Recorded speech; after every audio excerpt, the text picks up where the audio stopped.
UP का capital Lucknow है जो ईस्ट यूपी में आता है, लेकिन यूपी का रिचेस्ट डिस्ट्रिक्ट गौतम बुद्ध नगर है जो कि वेस्ट यूपी में आता है और यहाँ की पर कैपिटा इनकम 10,17,000 रुपीज है जो कैपिटल लखनऊ से 5 गुना ज्यादा है। यूपी आज गवर्नमेंट के अकॉर्डिंग 4 रीजन में डिवाइडेड है।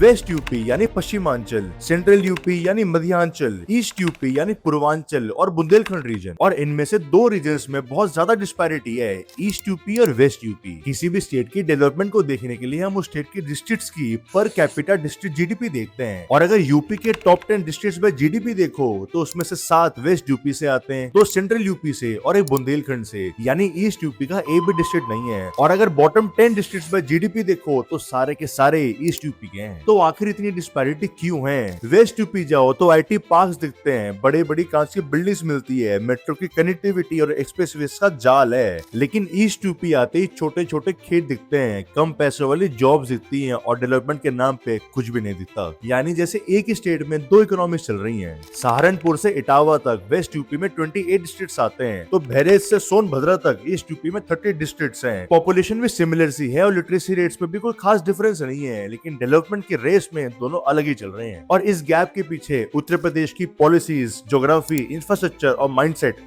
सब मैटर करता है, जिस वजह से वेस्ट यूपी ईस्ट यूपी से मीलों आगे निकल गया है। और ईस्ट यूपी आखिर क्या कर सकता है ताकि वेस्ट यूपी के पास आए और यूपी का $1 ट्रिलियन इकोनॉमी का सपना पूरा कर सके? आओ देखते हैं।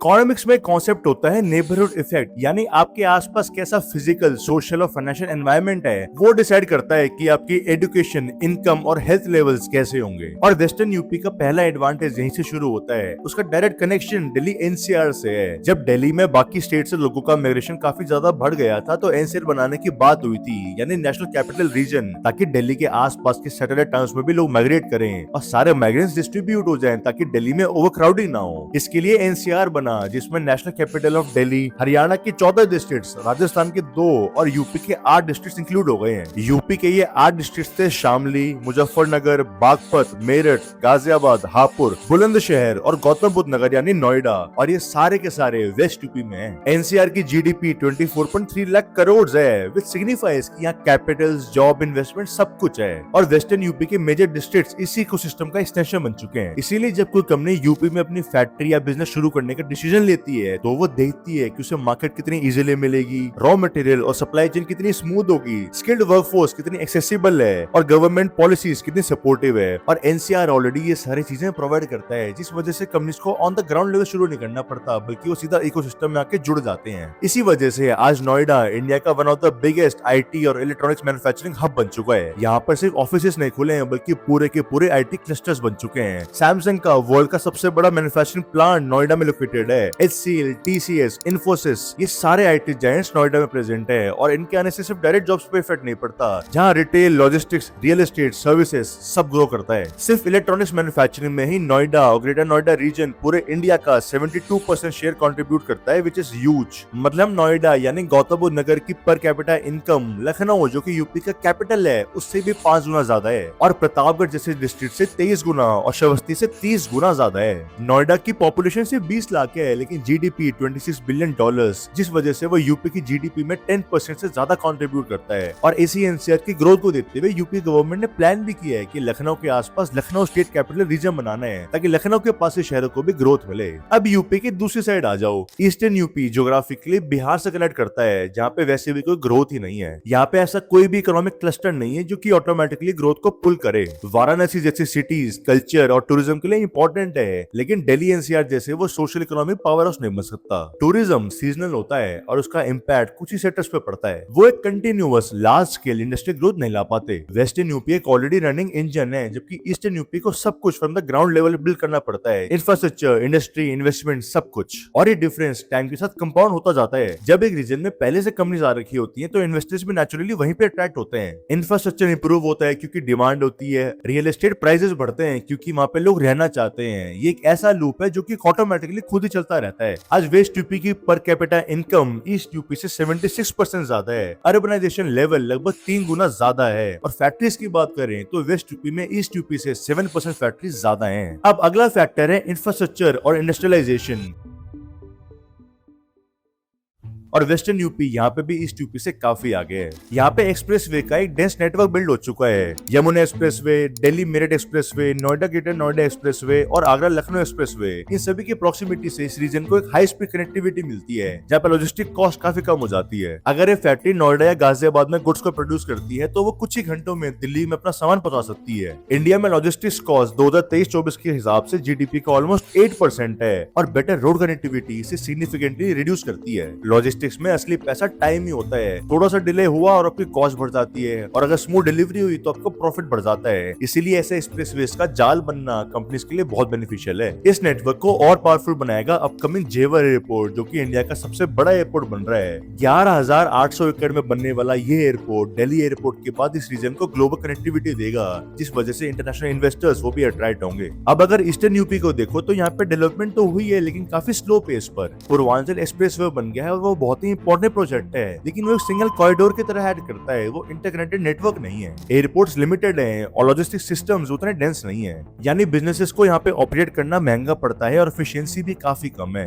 वेस्टर्न यूपी में कई इंडस्ट्री क्लस्टर्स बन चुके हैं। नोएडा इलेक्ट्रॉनिक्स और आईटी सेक्टर का हब बन चुका है। मेरठ स्पोर्ट्स गुड्स और मैन्युफैक्चरिंग के लिए जाना जाता है। मुरादाबाद का ब्रास ग्लोबली एक्सपोर्ट होता है और फिरोजाबाद का ग्लास सेक्टर एक एस्टैब्लिश्ड प्रोडक्शन बेस है। और इन सभी इंडस्ट्रीज में कॉमन बात है, ये हाई वैल्यू प्रोडक्शन करते हैं, यानी इनकी प्रोडक्शन सिर्फ क्वांटिटी में बढ़िया नहीं है, बल्कि इनकी आइटम की वैल्यू वो भी ज्यादा है। एक स्टडी आई थी जहाँ वेस्ट यूपी में पर person electricity consumption east UP के कंपैरिजन में डबल से भी ज्यादा है, जो डायरेक्टली सिग्नल करता है कि यहाँ पे फैक्ट्रीज, बिजनेसेस और अर्बन एक्टिविटी काफी ज्यादा है। ईस्टर्न यूपी में भी इंडस्ट्रीज तो हैं। भदोही के कारपेट्स, वाराणसी के सिल्क साड़ीज और हैंडीक्राफ्ट्स ग्लोबली अप्रिशिएट होते हैं, लेकिन ये सारे टूरिज्म हैवी हैं और एक ग्लोबल आउटपुट में कोई खास एडअप नहीं करती। इन प्रोडक्ट्स की लार्ज स्केल मैन्युफैक्चरिंग नहीं होती और ये यूपी की जीडीपी में खास कंट्रीब्यूट नहीं करते। वेस्ट यूपी में जहां पर 1 लाख पीपल 835 लोग रजिस्टर्ड फैक्ट्री वर्कर्स हैं, ईस्ट यूपी में ये नंबर सिर्फ 86 पीपल है, सिर्फ 86। Uttar Pradesh state industrial development authority की रिपोर्ट आई थी जिसमें देखा था कि वेस्ट यूपी में 65 इंडस्ट्रियल एरियाज हैं और ईस्ट यूपी में सिर्फ 35 एरियाज हैं, और इसका इम्पैक्ट सीधा इनकम पे पड़ता है। नोएडा की एक आईटी फर्म में काम करता है बेसिक इंजीनियर भी हाई सैलरी अर्न करता है, लेकिन ईस्ट यूपी का स्किल्ड हैंडलूम वर्कर भी उससे कम कमाता है। और जब इनकम का गैप बढ़ता है तो कंजप्शन पैटर्न्स पूरे चेंज ही हो जाते हैं। वेस्ट यूपी में हायर इनकम की वजह से शॉपिंग मॉल्स, रिटेल चेन्स और सर्विस सेक्टर रैपिडली ग्रो कर रहे हैं, लेकिन ईस्ट यूपी में रिटेल इंफ्रास्ट्रक्चर बहुत ही कम है।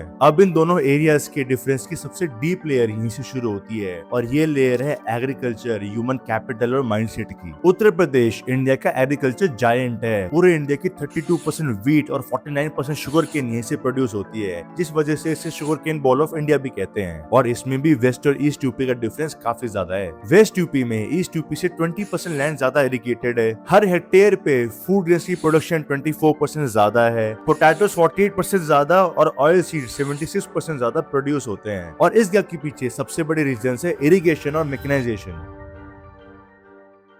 वेस्टर्न यूपी में कैनाल्स और ट्यूबवेल्स का स्ट्रॉन्ग नेटवर्क डेवलप हो चुका है, जिस वजह से सारे खेतों में पानी बहुत ही फास्ट पहुंचता है और एफिशिएंटली पहुंचता है। साथ में ही ट्रैक्टर्स, हार्वेस्टर्स और फर्टिलाइजर्स का एफिशिएंट यूज होता है, जिससे प्रोडक्टिविटी बढ़ती है। अब आप सोचोगे कि यही tractors, harvesters, fertilisers east UP के फार्मर्स भी ले आते हैं तो उनकी प्रोडक्टिविटी बढ़ जाती है, लेकिन इसके पीछे बहुत ही इंपॉर्टेंट रीजन है। जब 1970s के अराउंड इंडिया में ग्रीन रेवोल्यूशन आया तो हाई यील्ड वैरायटी सीड्स आए, फर्टिलाइजर्स आए और मॉडर्न फार्मिंग टेक्निक्स आनी शुरू हुई, लेकिन ईस्ट यूपी में ज्यादा मार्जिनल फार्मर्स थे, यानी ऐसे फार्मर्स जिनके पास 1 हेक्टेयर से भी कम लैंड है। पूर्वांचल यानी ईस्ट यूपी में ऐसे 84% फार्मर्स हैं और वेस्ट यूपी में सिर्फ 70%। अब अगर मान लो किसी फार्मर के पास 20 हेक्टेयर लैंड है, तभी वो नई टेक्निक्स, ट्रैक्टर्स, फर्टिलाइजर्स में इन्वेस्ट करने का रिस्क ले सकता है। वो फर्टिलाइजर्स लेगा, हाई यील्ड वैरायटी सीड्स लेगा ताकि उसकी प्रोडक्शन बढ़े, वर्सेस एक ऐसा फार्मर जिसके पास 1 हेक्टेयर जमीन भी नहीं है और वो टाइम भी ऐसा था जहाँ पे फार्मर्स को लोन या फिर फाइनेंस नहीं मिलता था, तो वो रिस्क लेते ही नहीं थे। इनफैक्ट स्टडीज ने भी ये शो किया कि ग्रीन रेवोल्यूशन का सबसे बड़ा फायदा उन फार्मर्स को हुआ है जिनके पास 10 हेक्टेयर से ज्यादा लैंड थी,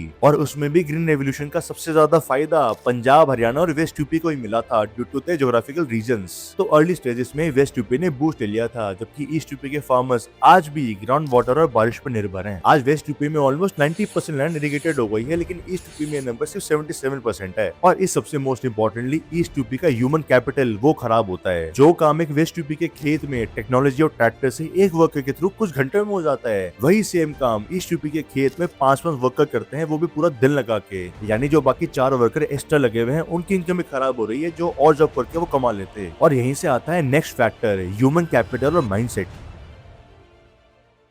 ईस्टर्न यूपी के कई घरों में आज भी गवर्नमेंट जॉब ही सब कुछ है। स्टेबिलिटी को प्रायोरिटी जाती है और रिस्क टेकिंग एबिलिटी बिल्कुल भी नहीं है, जिस वजह से नए बिजनेसेस क्रिएट नहीं होते हैं। और दूसरी तरफ वेस्टर्न यूपी में एनसीआर की वजह से डिफरेंट कल्चर डेवलप हुआ है। यहाँ पे लोग प्राइवेट सेक्टर जॉब्स को और इंडस्ट्रियलाइजेशन को अच्छे से अडॉप्ट कर चुके हैं। बिजनेस करना नॉर्मल बात है, नए नए वेंचर्स क्रिएट होते हैं, जॉब्स क्रिएट होती है, जिस वजह से जीडीपी और इकोनॉमी दोनों बढ़ती है। ईस्टर्न यूपी में अब लोकल अपॉर्चुनिटीज खास है नहीं, जिस वजह से ईस्टर्न यूपी के लोग मुंबई, दिल्ली, सूरत या फिर वेस्टर्न यूपी की तरफ शिफ्ट होते हैं बेटर इनकम के लिए। ईस्टर्न यूपी में 82% सिटीजन्स इंटरनल माइग्रेशन यानी स्टेट टू स्टेट माइग्रेशन करते हैं। यानी जो ईस्ट यूपी के थोड़े बहुत भी पढ़े लिखे लोग हैं वो भी बाहर की स्टेट में माइग्रेशन कर रहे हैं। यानी ईस्टर्न यूपी की खुद की डेवलपमेंट और भी ज्यादा खत्म होती जाती है। और ये सारा पैटर्न यूपी के इन्वेस्टमेंट में भी दिखता है। Uttar Pradesh global investor summit में 32,92,000 करोड़ के एमओयू साइन हुए थे, जिसमें से वेस्ट यूपी को मैसिव 45% मिला था और ईस्ट यूपी को सिर्फ 29%, जबकि यहाँ पे ज्यादा डिस्ट्रिक्ट्स भी हैं। ईस्ट यूपी को अगर वेस्ट यूपी से कैचअप करना है तो गवर्नमेंट को भी यहाँ पे एग्रेसिवली ध्यान देना होगा। जैसे अगर एक्सप्रेसवेज को देखें तो अगले 10 सालों में वेस्ट यूपी में 7 से 8 एक्सप्रेसवे हो जाएंगे, तो ईस्ट यूपी में भी गवर्नमेंट ने अच्छा एफर्ट किया है और यहाँ भी 7 से 8 एक्सप्रेसवे हो जाएंगे। जैसे नोएडा, मेरठ, गाजियाबाद को एनसीआर की प्रॉक्सिमिटी मिली है। लखनऊ का फायदा उठा के सेंट्रल और ईस्ट यूपी की सिटीज को भी फायदा मिलना चाहिए, जहाँ गवर्नमेंट यहाँ पे स्पेशल इकोनॉमिक जोन्स बनाए और कंपनीज को टैक्स ब्रेक्स और फास्ट अप्रूवल्स दें, ताकि कंपनीज का यहाँ पे आने का मन तो बने। एक्सप्रेसवेज के साथ यहाँ पे रेल और फ्लाइट नेटवर्क्स अभी भी काफी वीक है, जिस वजह से बिजनेसेस आना नहीं चाहते हैं, तो उससे भी इंप्रूव करना होगा। और स्मार्ट सिटीज जो सही में स्मार्ट हो वो बनाने की नीड है। स्कूल कॉलेजेस के हालात तो ऑल ओवर इंडिया ही खराब है, तो वो आने में यहाँ पे टाइम लगेगा, लेकिन अभी नीड है कि यहाँ पे एग्जिस्टिंग बिजनेसेस को अट्रैक्ट करें ताकि यहाँ की इकोनॉमी को बूस्ट मिले। और सबसे खास बात है कि यूपी गवर्नमेंट के पास ऐसे पॉलिटिशियंस भी हैं जो ये काम कर सकते हैं। आपके अकॉर्डिंग यूपी के ये दो एरियाज का डिफरेंस कैसे और कब खत्म होगा, tell me in the comments below. जाने से पहले चैनल को सब्सक्राइब करते जाओ। मैं और मेरी टीम आपके लिए हर हफ्ते ऐसी वीडियोस लेकर आते हैं, तो subscribe to the channel and hit the bell button. मिलता हूँ नेक्स्ट वीडियो में।